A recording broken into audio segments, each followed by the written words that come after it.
Why do you quit your job prematurely for baby business to look after you? That's usually the fallacy that happens. And they're like, oh, yeah, we'll raise money, we did all this stuff. But what usually happens then, when you start going down that rabbit hole, you're not put under pressure because you want to recoup that return, human psychology. And then when that happens, right, you start making bad decisions and then it usually crashes.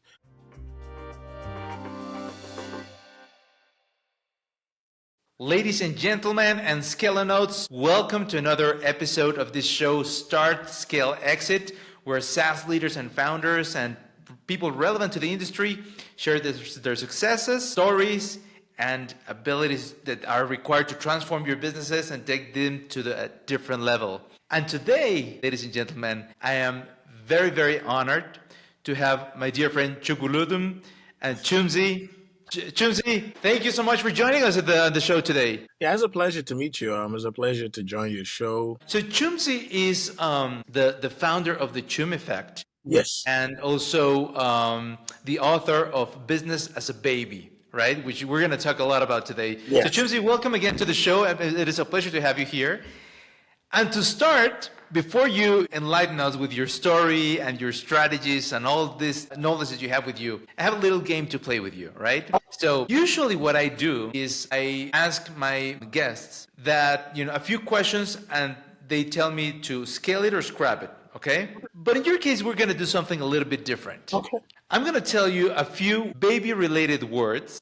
Okay. Okay? And you're going to tell me the first business thing that comes to your mind. Okay. Okay? Okay. All right. So the first thing that comes to your mind, like business, Okay, how does it relate to the business? Nurture. Okay, nurture, diaper, maintenance, pacifier, Like calm. calm your nerves, yeah. Yeah, crib. Accommodation. Okay, parents, Founder. founder, love, Passion. passion. There you go. Thank you, Chumze. Appreciate it, man. So, Chumze, you created this whole structure around your own need, right? Care to tell us the story and how did you started to detect all those issues and how you came across with the Chum effect? All right, so what happened was college back in college, this like 10 plus years ago, a decade plus, sophomore year. I'm a young 18 or 19-year-old. I'm flipping college textbooks. So I'll buy a book for like $10. I sell it to a bookstore for $100. At some point I'm making $2,000 every week or every 2 weeks. It just really depends. So I'm feeling myself. I'm studying computer engineering degree. So I said, let me wait till graduation before I scale this. So after graduation, I'm like, okay, I've already made money flipping this. I said, okay, let me launch an app. It was called the Chumze app for college students to resell their textbooks to each other. And I take a commission. Because then the bookstores will rip you off. You buy a book for $200. You want to go back and resell it. They offer you like $2 for it. Then they take that same book and sell it for like 80, $90. I wanted to connect the students together. So during that period, I tried to launch my business like it was already established. I'm thinking of the next jet vessels, hire a team of developers. I forgo opportunities for corporate America after graduation. Different companies came knocking on my door. Then I hired people, assembled a team, wrote like a 20-page business plan, ERD, all the above. But Mike Tyson says everybody has a plan till you get hit. So then it didn't work out. This 4 years later. So I start introspectively, internally reflecting. Then when I started doing that, I started asking myself what went wrong because we had the best plans, we had everything. I tried launching multiple schools. And I was blaming, when you start doing that accountability reflection and you don't blame anybody and you look inwards. Because at the end of the day, I was the leader of the team. So every decision came through me. I asked myself, what happened? I said, wait, I was impatient. Why was I impatient? Why did I make hasty decisions? I started thinking, but that business was a baby. Then one day I see my friend with his kid. His kid smashes everything on the floor. I see his facial expression. He wants to react, but he looks, oh, that's a baby. He didn't respond. And I was like, wait. Then I realized I tried to manage a baby business like an adult.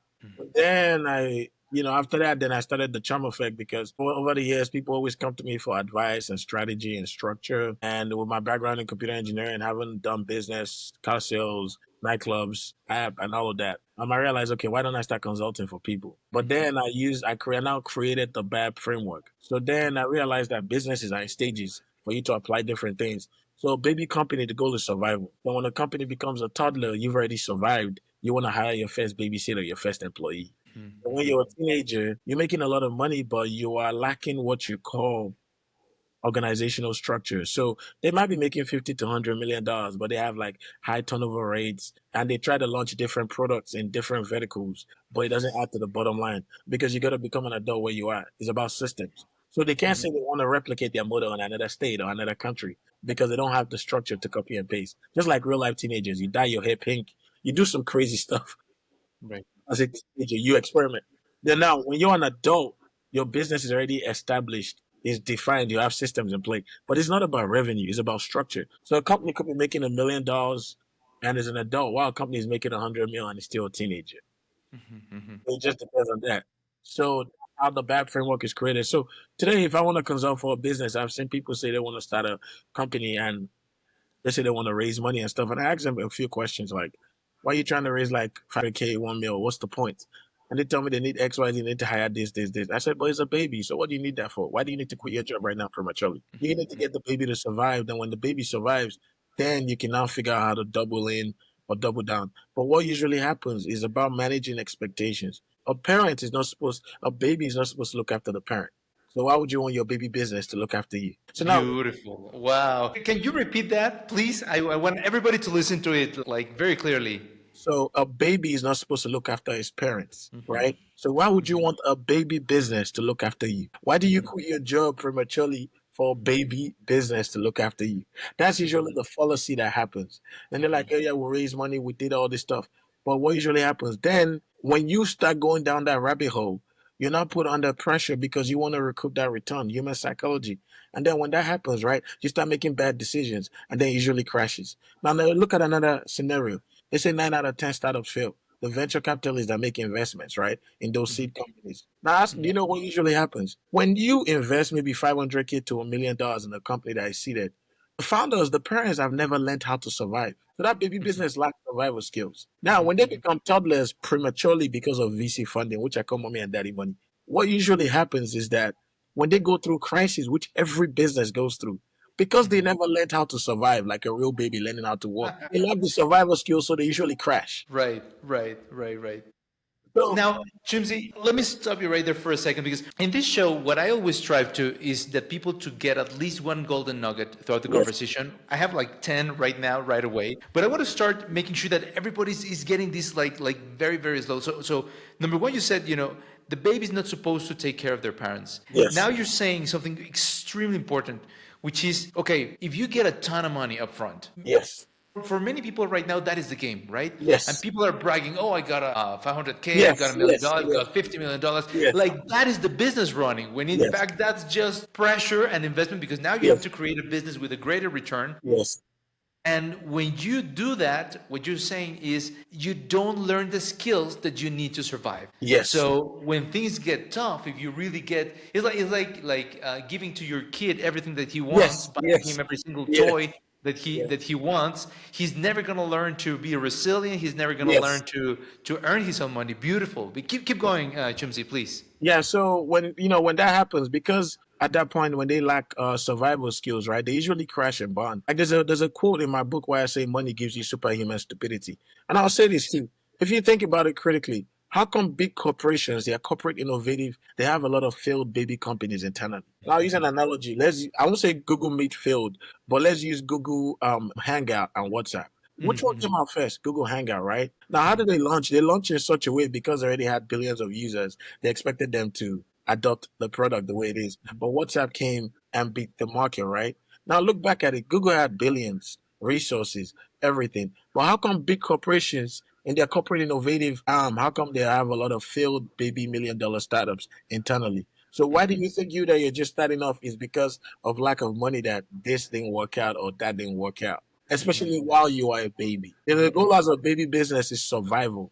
You survive like a real life newborn. You know what, change diapers, you learn how to walk, you learn how to crawl. So if you don't learn all those skills and all that money comes in and then you prematurely go to a toddler, then because like you're learning how to survival skills, when those crises come, you just crash. And you know what? Many times, what I've seen also is that business owners who actually sell their businesses, right? Mhm. They put all the money back again in a new venture, thinking that Yes, things are going to go exactly as they went the very first time. But again, if you're creating a new baby in a different environment, you have to yes, treat it again as a baby yes, Otherwise, because I've seen founders like reinvesting everything into a new venture and crashing and burning. Yes, yes, and that's the thing because I had a friend of mine. His business is a teenager. He's in the fashion business. Really doing really well. He's in Africa, in Nigeria, and he read my book. He said there was some projects he wanted to start. He probably wanted to put some money in it from his company, and he changed his mind and he changed his approach to start small all over again. And let me tell you how he started. He started his fashion business by staying in, because he had support system from his parents, by staying in one of the houses that his dad had, like an apartment complex back, and it was built in front there for 2 years, so before he grew and they was able to finally transition out. Because I talk about this in my book, as a baby company, what's your support?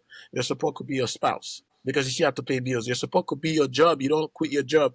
Your support could be that investment money that you got. Some people are trust fund kids, or some people have to save up before they leave prematurely. But this Hollywood fallacy makes you think that you just quit and then you just go all in and everything. No, it doesn't work like that. That's unrealistic and that's irresponsible, because it makes you an irresponsible parent for an actual baby. So you're an irresponsible You, entrepreneur. Yeah, because how's the baby supposed to feed?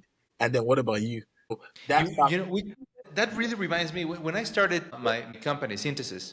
yes, In the beginning, I just wanted to do something, right? And my spouse said, "I'm not ready. I'm not ready. I'm not ready." yes, Whenever she was ready and she felt, psychologically ready, yes. and actually we took on, we did a small investment in Okay, a real estate company that gave us some cash to be able to okay, survive. okay. So without knowing, what I was doing is building a support system, Yes. right? Which is what you're telling, that everybody before starting, you should have a support system. Don't go all in with tomorrow's mortgage Yes, payment yes, in front of you. yes. Build a support system because you're gonna need it for a while. Yes, and my own support system, when I lost all my money in my first business when I moved to Austin, I stayed with my brother rent free for 2 years in Austin while I was building the Chum Effect. That was my own version of support, because I'm trying to imagine during that period, I had to figure out how to pay rent and all of those things. That would have been a different story. Then I had to rebuild from scratch. People, you need Right. to understand, what is your own version of support system? Is it your spouse? Is it your investment? Is it your regular 9 to 5 job? And there's nothing wrong with working 9 to 5. There's absolutely nothing wrong with that. Is it your Absolutely. savings? Do you have a trust fund? You got to be realistic and be honest with yourself, so you can know how to pace yourself and position yourself and know how you can start little by little. Because a lot of times as a baby, you're thinking, oh, yeah, it's going to do this in the next 5 years. No, the goal is present day survival. Survive, then grow. It's when a business is a toddler, you start thinking about creating systems on how this stuff is gonna last a long, last long term. But while it's a baby, you shouldn't really be thinking about 3, 4 years from now. You should just be thinking about, let's let it survive and understand your customers down to the teeth. And if someone makes a purchase, even if someone spends $1, you want to know why they spend $1, why they're coming back. All those things. Once you have that customer psychographic understood, then when you transition into a toddler, at least you know exactly who your customer is, why their needs should be met, and all of those things. Now, let me ask you a question. So, I completely agree with you, and I think that every business at different stages Yes, require different skills from the yes, business owner, right? yes, Even yes, different teams to point it. Is the team that got you from point A to point B is not the same team, or yourself that's going to take you from point B to point D, yes. right? Because So let me ask you something. What would you tell the business owners, for example, if you have some skills? Let's say somebody did a prototype, the MVP, they're pre-revenue, they're a baby, they're growing, they have certain skills, and that set of skills, they're going to be able to take their baby from point A to point B. However, the skills required to go to the next stage are not going to be the same. So yes, what should business owners do? Hire someone else? Study until they learn how to get to the second phase? all What do right. you think? So when you're, I'll do this right, because I did post something on my LinkedIn about it, about well, who you should hire and those kind of things, right? When your business is, let me find it, find it so I can read it out for people. So when your business is a baby, right? You're building from scratch. So revenue is inconsistent. At that point, everything is reactive. Do you know what you need? You need people that can be calm, and you need generalists, and they can create systems from nothing. So you need self starters when it's a baby. But you at that stage you wanna, because the mistake people make, you raise seed funding or whatever. You say, oh, I want to go get this big title hire, maybe like a VP from a Fortune 500. But now check this out. How can a college professor teach kindergarten? You No, see, there's no way. Yeah, yeah, he's not gonna have the patience. He's not gonna yeah, have yeah, the yeah, playfulness. yeah, He's not gonna have the yeah, engagement. yeah. Absolutely, yeah, Yeah, sure. because they already used to establish systems. And then the second part about it that you also got to look at when you're a baby company, right? In terms of the skill set you have, I'll use another example. Let's say perhaps you want to launch a SaaS product. You're not a technical, you don't have tech skills, but you want to go get a lot of money to pay for developers and all of that. But even if you get the money to pay for the developers and the dev team, because you don't have that technical background, how would you even know if they're doing the work properly? So what I usually advise in that stage is that why don't you align with someone that is technically proficient and they become a co-founder? Then you restrict and reduce the resources that you're going to spend on doing that. That way you guys can properly test and you grow it systematically. So that kind of thinking, you have to think, where am I stronger and where am I weak at? And who can I align with to get that? That way you, because the goal of business as a baby thinking is like, you make 100 grand mistakes. I prevent you from making that 100K mistakes. I'm not telling you you're going to be successful, but I'm protecting you from that headache because I went through that.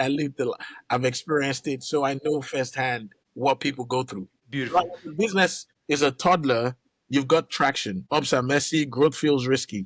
So what you need is structure builders, people who can handle growth without breaking what works. At that stage, you need to avoid the idea guys. You need executors because the idea has been fleshed out. It has survived. Now, when you're a teenager, like your team is growing, revenue is steady, it's about process people, scalers, talent that brings order and accountability.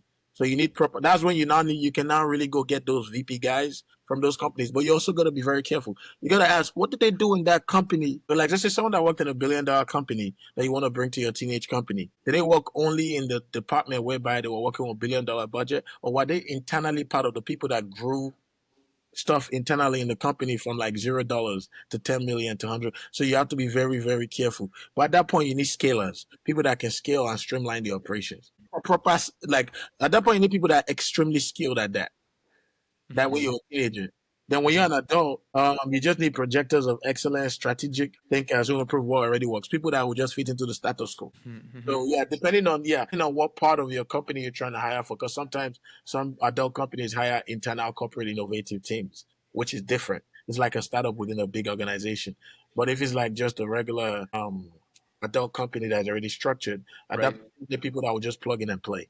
Beautiful. So, what if you were to pick one thing that could kill a company in these different stages? For example, what is the main thing that could kill a baby? Impatience. What is the Impatience. main thing that could kill a toddler?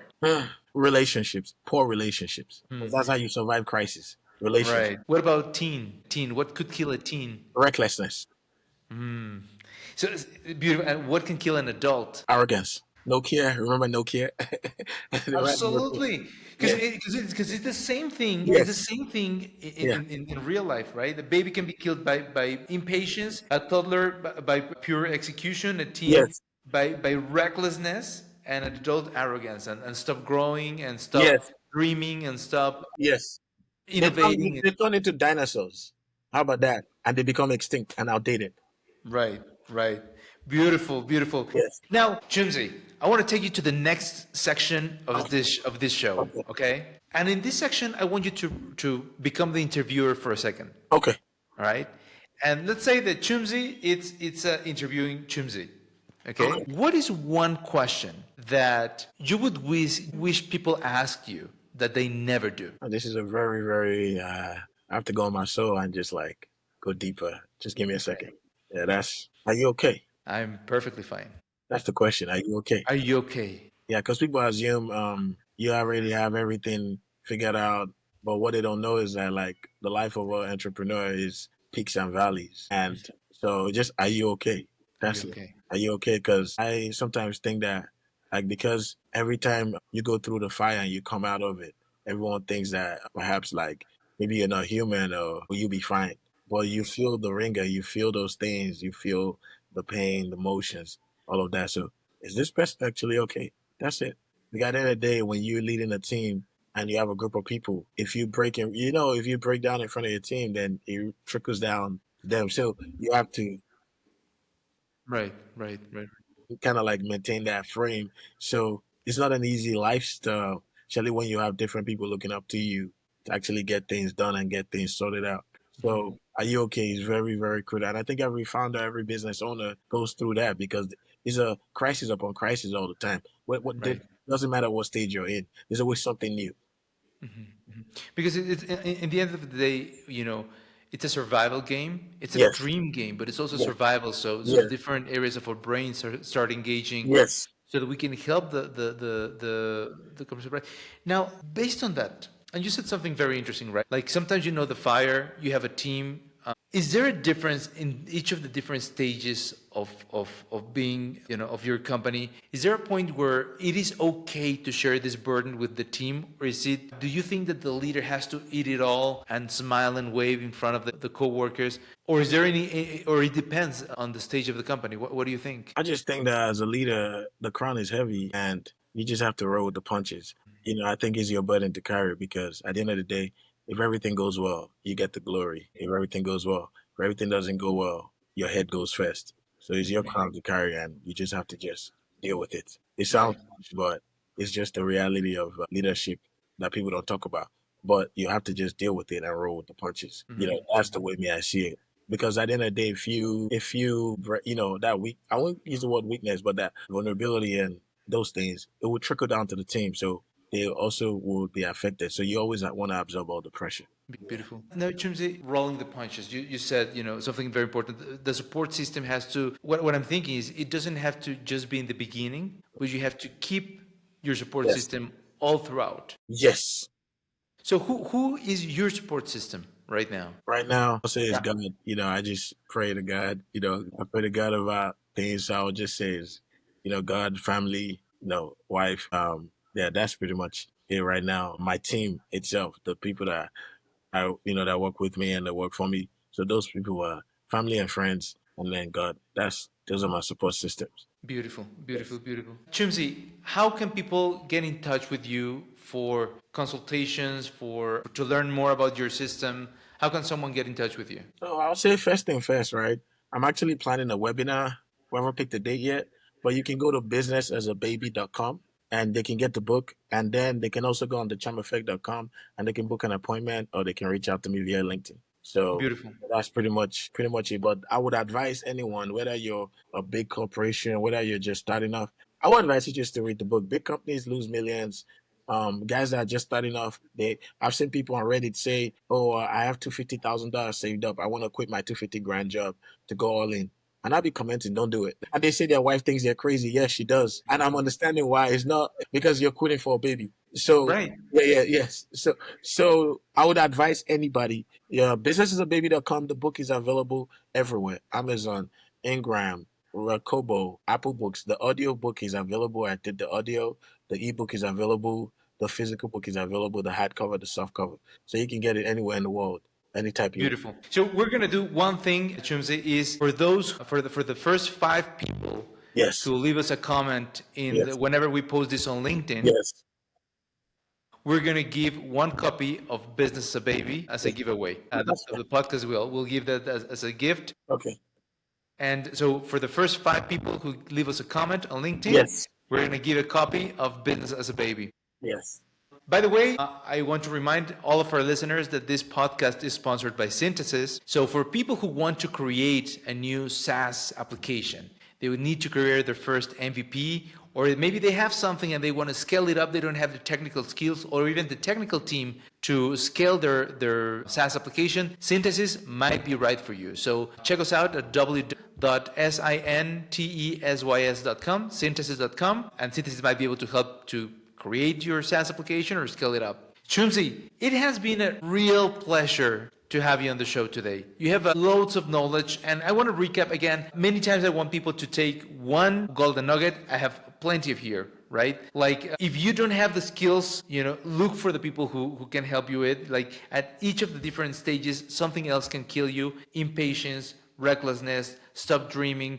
So learn what stage your business is in and keep working at it, keep getting better. Build your support system. I think that is one of the best and most important golden nuggets for today. Doesn't matter how mature or immature is your current business, get a strong support system that is going to help not only your business, it's not only going to help you survive, but it's going to help you in your heart to be well, right? Like in your case, yes, you're saying it's got. So keep learning, patience, avoid reckless diversification that can kill your business at a very early stage. Yes. You know, and one very important thing that I think I'm getting out of this: go around those who are near you, go to those that are supporting you and those who you support, and ask them, "Are you okay?" You Yes. know, so that simple question can change loads of things throughout the lifetime. Chumze, thank you so much for your participation today. It was a phenomenal pleasure to have you here. To all of our listeners, thank you so much. Keep starting, keep scaling, Right. keep growing. Have a great day. Thank you, Chumze. Business Right. as a baby. Yes.